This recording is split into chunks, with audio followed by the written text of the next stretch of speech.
সুখবর সুখবর সুখবর ফেসবুকে একটা নতুন আপডেটস নিয়ে এসেছে, যেই আপডেটসের মাধ্যমে এখন থেকে কিন্তু আমরা ছোট বড় নতুন পুরান সকল ধরনের কন্টেন্ট ক্রিয়েটরে টাকা ইনকাম করতে পারবো। তো ভিডিওটি শুরু করার আগে যদি আপনি চ্যানেলে নতুন হয়ে থাকেন তাহলে অবশ্যই আজ টেকনিক্যাল ইউটিউব চ্যানেলটি সাবস্ক্রাইব করবেন, সাথে ভিডিওটিতে লাইক করতে ভুলবেন না। তো চলুন আমি ভিডিওটি শুরু করে দিই। তো সবার প্রথমে আমি ফেসবুক অ্যাপ্লিকেশনটি ওপেন করে নিলাম। ফেসবুক অ্যাপ্লিকেশনটি ওপেন করে নেওয়ার পর এই থ্রি ডটের উপরে একটা ক্লিক করে দিলাম।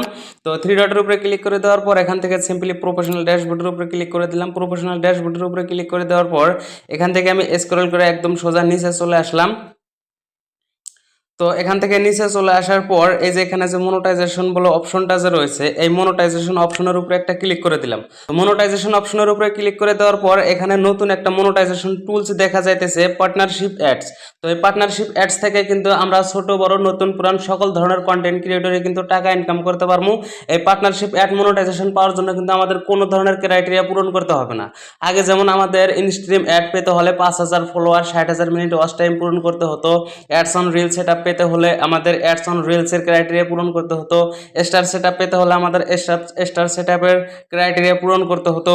সাবস্ক্রিপশন পেতে গেলে আমাদের সাবস্ক্রিপশনের ক্রাইটেরিয়া পূরণ করতে হতো। কিন্তু পার্টনারশিপ অ্যাড নতুন একটা মনোটাইজেশন এসেছে।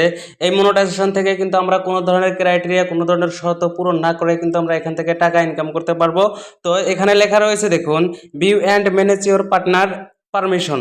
তো এখানে ক্লিক করে দেওয়ার পর এখানে দেখা দিতেছে no approved and partnership request will be appear here. তো এখানে আমাদেরকে দেখাইতেছে যে আমাদের কিন্তু অ্যাপ্রুভ হয়নি। তো কিভাবে আমরা অ্যাপ্রুভ করতে পারবো, কিভাবে এখান থেকে টাকা ইনকাম করতে পারবো, কিভাবে এখান থেকে আমরা ডলার ইনকাম করতে পারবো, এই পুরো বিস্তারিত কিন্তু আজকের ভিডিওটিতে রয়েছে। তো ভিডিওটিতে এখনই একটা লাইক করে দিন। তো এই পার্টনারশিপ অ্যাড থেকে যদি আমরা ইনকাম করতে চাই তাহলে আমাদের ভিডিওতে কিন্তু ভিউজ আসতে হবে। তো এবার আমাদের ভিডিওতে কিন্তু প্রচুর পরিমাণে ভিউজ আসতে হবে এবং কোন ধরনের ভিডিও আমাদেরকে ক্রিয়েট করতে হবে সেটাই হলো বড় কথা। তো এখানে দেখুন এই যে পার্টনারশিপ অ্যাড মনোটাইজেশনটা যে রয়েছে, এই পার্টনারশিপ অ্যাড মনোটাইজেশনটা কিন্তু ফেসবুকে অনেক দিন আগে ছিল এবং তখন নাম ছিল ব্র্যান্ডেড কন্টেন্ট। ব্র্যান্ডেড কন্টেন্ট বলে একটা মনোটাইজেশন ছিল, আবার মাঝখানে কিছুদিন এটাকে উঠিয়ে দেওয়া হয়েছিল, বন্ধ করে দিয়েছিল। আবার নতুন করে এটাকে কিন্তু পার্টনারশিপ অ্যাড নাম দিয়ে সেই মনোটাইজেশনটা আবারও এখানে দিয়েছে। তো এখান থেকে যদি আমরা ইনকাম করতে চাই তাহলে আমাদেরকে ব্র্যান্ডেড নিয়ে কন্টেন্ট ক্রিয়েট করতে হবে। কোন ধরনের ব্র্যান্ডেড নিয়ে কন্টেন্ট ক্রিয়েট করলে আমরা এখান থেকে ইনকাম করতে পারবো? ধরুন আমাদের ইন্ডিয়াতে অনেকগুলো কোম্পানি রয়েছে, যেমন জুতা কোম্পানি, শার্ট কোম্পানি, গেঞ্জি company, mobile company, Samsung mobile company. তো আমরা যদি এই এই এই যতগুলো বস্তু রয়েছে এই সবগুলা কিন্তু এক একটা ব্র্যান্ডেড। তো আমরা যদি কোনো ব্র্যান্ডেড নিয়ে ভিডিও ক্রিয়েট করি, কন্টেন্ট ক্রিয়েট করি এবং সেই ভিডিওগুলোতে যদি আমাদের প্রচুর পরিমাণে ভিউস আসে তাহলে কিন্তু সেখান থেকে সেই ব্র্যান্ডেড থেকে আমাদেরকে ইনকাম দেওয়া হবে, টাকা দেওয়া হবে। আপনার নর্মাল একটা ভিডিওতে যদি আপনার 10,000 টাকা ইনকাম হয় একটা ভিডিওতে, আর আমরা যদি কোনো ব্র্যান্ডেড নিয়ে যদি ভিডিও আপলোড করি, সাপোজ ধরুন আমরা যদি এই মোবাইলটি নিয়ে, যেমন আমার হাতে ভিভো মোবাইল রয়েছে, এই মোবাইলটি নিয়ে যদি আমরা একটা ভিডিও ক্রিয়েট করি, মানে এই মোবাইলের যদি একটা রিভিউ ভিডিও বানাই, কন্টেন্ট ক্রিয়েট করি এবং সেই ভিডিওটি যদি আমরা আমাদের ফেসবুকে আপলোড করে দেই এবং সেখান থেকে সেই ভিডিওটিতে যদি আমাদের প্রচুর পরিমাণে ধরুন 1-1.5 লক্ষ যদি ভিউজ এসে যায়, তখন সেই আমাদের যে ভিভো মোবাইল যে কোম্পানি রয়েছে সেখান থেকে তারা কিন্তু সেই ভিডিওটিতে আমাদেরকে একটা মানে ইনভাইটেশন পাঠাবে এই পার্টনারশিপ অ্যাডের মাধ্যমে। তো তারা যদি ইনভাইটেশন পাঠায় এবং আমরা যদি পার্টনারশিপ অ্যাডের ভিতরে ক্লিক করি এবং সেই ব্র্যান্ডের থেকে যদি এখানে কোনো ধরনের মেসেজ এসে যায়, মানে ইনভাইটেশন এসে যায়, তাহলে এখান থেকে আমাদের সিম্পলি অ্যাকসেপ্ট করে নিতে হবে। তো যখন আমরা সেই ইনভাইটেশনগুলো অ্যাকসেপ্ট করে নেব তখন কিন্তু আমাদের ভিডিওতে ডাবল ইনকাম হবে। এবার ডাবল ইনকাম কিভাবে হবে? যদি নর্মাল একটা ভিডিওতে আমাদের 10,000 টাকা ইনকাম হয় এবং সেই ভিডিওটিতে যদি আমাদের মানে সেই ভিডিওটি যদি ব্র্যান্ডেড নিয়ে হয়ে থাকে এবং সেই ব্র্যান্ডেড থেকে যদি আমাদেরকে ইনভাইটেশন দেয়, তাহলে আমরা সেই ইনভাইটেশনটা যদি অ্যাকসেপ্ট করতে পারি তাহলে ধরুন আমাদের অ্যাড থেকে আসবে আমাদের ধরুন 10,000 টাকা।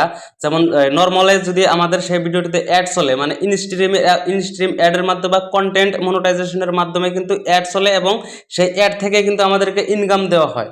তো ধরুন অ্যাডের মাধ্যমে আমাদের 10,000 টাকা ইনকাম আসলো এবং সেই ব্র্যান্ডের থেকে আমাদেরকে দেওয়া হবে 10,000 টাকা। যেমন ইনভাইটেশন দেবে, ইনভাইটেশনটা অ্যাকসেপ্ট করার পরে আমাদের সেখান থেকে দেবে 10,000 টাকা। তো অ্যাডের 10,000 আর ইনভাইটেশনের 10,000 হয়ে গেল আমাদের 20,000। তো এভাবে কিন্তু আমাদের ডাবল ইনকাম হবে। এরপরে ধরুন সাপোজ একটা গেঞ্জি নিয়ে, ধরুন আমি এই গেঞ্জিটা নিয়ে যদি একটা ভিডিও বানাই, যদি কন্টেন্ট ক্রিয়েট করি এবং সেই ভিডিওটিতে যদি প্রচুর পরিমাণে ভিউজ এসে যায়, তাহলে এই গেঞ্জি ব্র্যান্ডের থেকে মানে গেঞ্জির কোম্পানি থেকে আমাদের সেই ভিডিওটি যদি দেখে, তারা যদি সেই ভিডিওটি দেখে ফেলে এবং তারা যদি দেখে যে এই ভিডিওটিতে প্রচুর পরিমাণে ভিউজ আসছে, তো এখান থেকে কিন্তু আমাদেরকে ইনভাইটেশন সেন্ড করা হবে এবং সেই ইনভাইটেশন থেকে কিন্তু আমরা অ্যাকসেপ্ট করে ইনকাম করতে পারবো। তো এই পার্টনারশিপ অ্যাড থেকে কিন্তু আমরা দুই ধরনের ইনকাম করতে পারবো। একটা হলো আমাদেরকে যদি ইনভাইটেশন সেন্ড করে, আমরা ব্র্যান্ডেড নিয়ে যদি কন্টেন্ট ক্রিয়েট করি এবং সেই ব্র্যান্ডেড থেকে যদি আমাদেরকে ইনভাইটেশন সেন্ড করে, সেখান থেকে আমরা ইনকাম করতে পারবো। এবং আমরা যদি কোনো ব্র্যান্ডেডের সঙ্গে যোগাযোগ করি, মানে স্পন্সরশিপ নিয়ে নেই, মানে ইউটিউবে কিন্তু স্পন্সরশিপ বেশি চলে, যদি আমরা স্পন্সরশিপ পেতে পারি মানে নিতে পারি, তাহলে কিন্তু এখান থেকে আমরা প্রচুর পরিমাণে ইনকাম করতে পারবো। তো এবার কথা হলো পার্টনারশিপ অ্যাড থেকে মানে আমার হিসেবে কারা কারা ইনকাম করতে পারবে। তো দেখুন, পার্টনারশিপ অ্যাড থেকে যদি আমরা ইনকাম করতে চাই, তাহলে আমাদের ভিডিওতে প্রচুর পরিমাণে ভিউজ আসতে হবে এবং সেই ভিডিওতে ভিউজ আসার জন্য কিন্তু আমাদের আইডিটা বড় হতে হবে। সাধারণত যদি আমার 5-10 হাজার 15-20 হাজার 20-30 হাজার ফলোয়ারওয়ালা আইডিগুলোতে কিন্তু ভিউজ অত একটা আসে না। কমসে কম 1-1.5 লক্ষ যদি ফলোয়ার থাকে, তাহলে কিন্তু আমাদের সেই ভিডিওটি মানে প্রচুর পরিমাণে ভিউজ আসবে। এখন এখানে কথা হলো, আপনি 0 ফলোয়ার্স থেকেও কিন্তু পার্টনারশিপ অ্যাড থেকে ইনকাম করতে পারবেন। সেটা কিভাবে? ধরে নিন আপনার পেজ বা প্রোফাইলে 500-600 থেকে 1000 অবধি ফলোয়ার আছে। তো সেখানে আপনি কোনো একটা ব্র্যান্ডেড নিয়ে ভিডিও আপলোড করলেন, সাপোজ ধরুন মোবাইল রিভিউ, নাইবা গেঞ্জি, নাইবা ফুটবলের কোম্পানি, নাইবা কোনো জুতা কোম্পানি, ধরুন এই ধরনের যে কোনো একটা কোম্পানির প্রোডাক্ট নিয়ে আপনি একটা ভিডিও আপলোড করলেন, কিন্তু আপনার পেজ বা প্রোফাইলে কোনো বেশি ফলোয়ার নাই, 1-1.5 হাজার বা 2000 ধরুন এই ধরনেরই কোনো ফলোয়ার রয়েছে, মানে সামান্য কিছুমান ফলোয়ার রয়েছে। এবং এই অবস্থায় আপনি যদি কোনো ব্র্যান্ডেড নিয়ে ভিডিও আপলোড করেন এবং সেই ভিডিওটি যদি আপনার ভাইরাল হয়ে যায়, তাহলেও কিন্তু আপনি সেই ব্র্যান্ডের থেকে স্পন্সরশিপ পেতে পারেন এবং সেই ব্র্যান্ডের থেকে আপনাকে ইনভাইটেশন সেন্ড করতে পারে এবং সেখান থেকেও কিন্তু আপনি ইনকাম করতে পারবেন। তো আশা করেছি বুঝতে পেরেছেন। খুব সংক্ষেপে আমি শর্টকাটে আপনাদের বোঝানোর চেষ্টা করছি। তো যদি ভিডিওটি বুঝে থাকেন তাহলে ভালো, আর যদি বুঝে না থাকেন তাহলে আপনি কোন জায়গাটি বুঝতে পারেননি সুন্দর করে ভিডিওটিতে একটা কমেন্ট করবেন, যাতে আমি আপনার কমেন্ট ধরে আমি আবারও একটা আপনাদেরকে ভিডিও আপলোড করে আপনাদেরকে বোঝাতে পারি। তো আজকের মতো এই পর্যন্তই, দেখা হবে কোনো পরবর্তী ভিডিওতে। আল্লাহ হাফেজ।